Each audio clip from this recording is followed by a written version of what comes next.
আসসালামু আলাইকুম। কেমন আছেন সবাই? আশা করছি ভালো আছেন। আজকে আবার নতুন রেসিপি নিয়ে চলে আসলাম। আজকে আমার রেসিপিটি হলো চিংড়ি মাছ দিয়ে মূলা শাক ভাজি। আশা করছি রেসিপিটি আপনাদের ভালো লাগবে। যদি রেসিপিটি ভালো লাগে তাহলে একটা লাইক দিয়ে সাবস্ক্রাইব করে আমার পাশে থাকবেন আরও নতুন নতুন ভিডিও পাওয়ার জন্য। তাহলে আমি এখন শুরু করি। এখানে আমি মূলা শাক নিয়েছি 2 আটি, মানে 2 মুঠা। এই শাকগুলো আমি ছোটো ছোটো টুকরো করে নিব। এই শাকগুলাকে আমি ভাজি করে আপনাদেরকে দেখাবো। শাকগুলো আমি ছোটো ছোটো টুকরো করে নিলাম। এখন ভালো করে ধুয়ে নিব। মূলা শাকে অনেক বালি থাকে, ওই কারণে কয়েকবার ধুয়ে নিতে হবে। আমিও ভালো করে শাকগুলাকে ধুয়ে নিলাম। এখন চুলায় চলে গেলাম। চুলায় একটি কড়াই বসিয়ে দিলাম। কড়াইয়ের মধ্যে সবগুলা শাকই দিয়ে দিলাম। এখন এই শাকের মধ্যে আমি লবণ দিয়ে দিলাম। লবণটা দেওয়ার পর এর মধ্যে অল্প পরিমাণ পানি দিয়ে দিলাম। এখন এই শাকগুলাকে আমি ঢাকনা দিয়ে ঢেকে সেদ্ধ করে নেব। ওই কারণে আমি ঢাকনা দিয়ে ঢেকে দিলাম। কিছুক্ষণ পরে ঢাকনা উঠিয়ে আমি মূলা শাকটা নেড়ে দিলাম।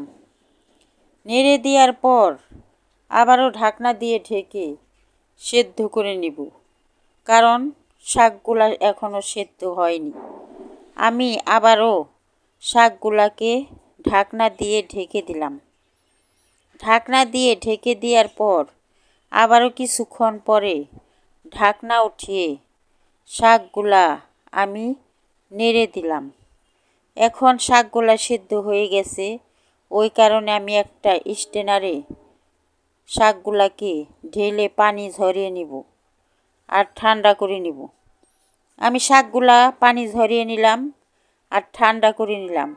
এখন এই শাকগুলা আমি ভালো করে চিপে যে পানি আছে তা ফেলে দিব, কারণ মূলা শাক অনেক সময় তিতকুটি থাকে।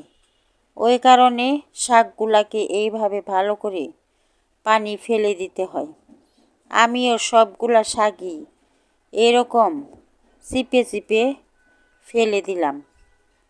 এখন সবগুলা শাকই আমার পানি ফেলা হয়ে গেছে।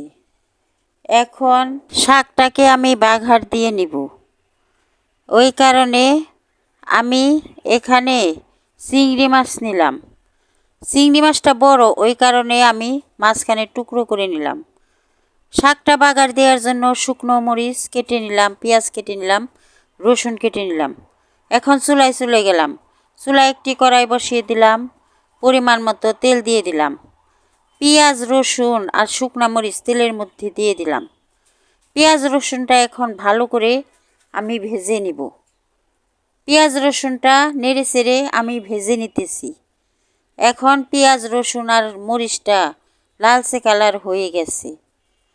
এর মধ্যে এখন আমি যে চিংড়ি মাছটা নিয়েছি তা দিয়ে দিব। চিংড়ি মাছটা দিয়ে দিলাম। চিংড়ি মাছের মধ্যে লবণ দিয়ে দিলাম। লবণটা অল্প দিলাম, কারণ আগেই শাকের মধ্যে লবণ দেওয়া হয়েছে। অল্প একটু হলুদের গুঁড়া, অল্প একটু মরিচের গুঁড়া দিলাম। এখন নেড়ে চেড়ে ভালো করে চিংড়ি মাছগুলা আমি ভেজে নিব। চিংড়ি মাছটা ভালো করে ভেজে নিতে হবে, তা না হলে চিংড়ি মাছটা কাঁচা থাকবে। চিংড়ি মাছটা আমার ভাজা হয়ে গেছে।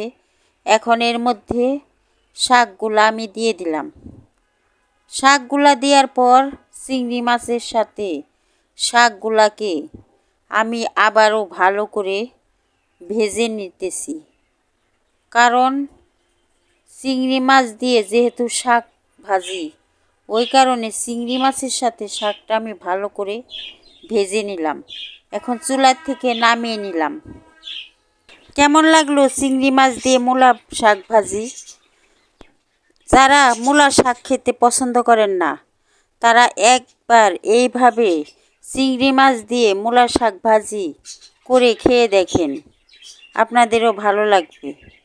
যদি আমার রেসিপিটি আপনাদের ভালো লাগে তাহলে একটা লাইক দিয়ে সাবস্ক্রাইব করে আমার পাশে থাকবেন। ধন্যবাদ সবাইকে।